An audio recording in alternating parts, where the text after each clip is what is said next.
总统府国策顾问也是台湾真出名的文学家，医生诗人张贵海今日透早过往，食到79岁。张贵海伊毋但是文学家，也是长期关注环保、争环境议题的社运先锋，也有催生着高雄画本营甲都会公园。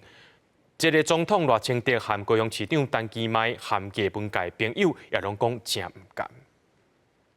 人讲是艺术诗人的张贵海，由于客委会主委手头摕到奖座，伊嘛捌伫2022年摕到厄瓜多费亚基国际诗歌节国际诗歌奖，食做亚洲头一个得奖的诗人。找到透早因为破病病逝，食到79岁。这个消息传出来，高雄市长陈其迈是感觉真唔甘。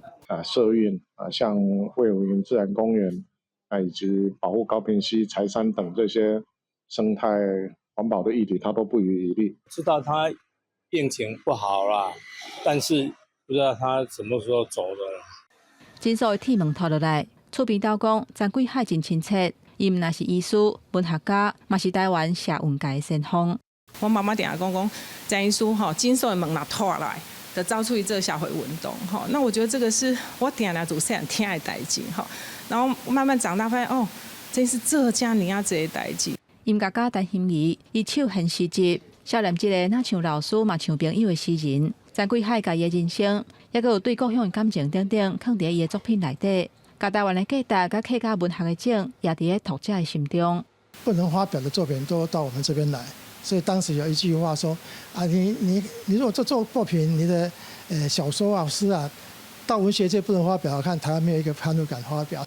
张贵海甲陈景明等人创办本土派真重要的杂志《文学界》，嘛是促成画本营都会公园真重要的人。伊一世人拢关注环保、甲人权等等的议题。为2016年开始做总统府的国策顾问到达，总统赖清德嘛表达哀悼。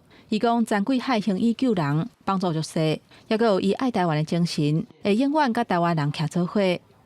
记者综合报道。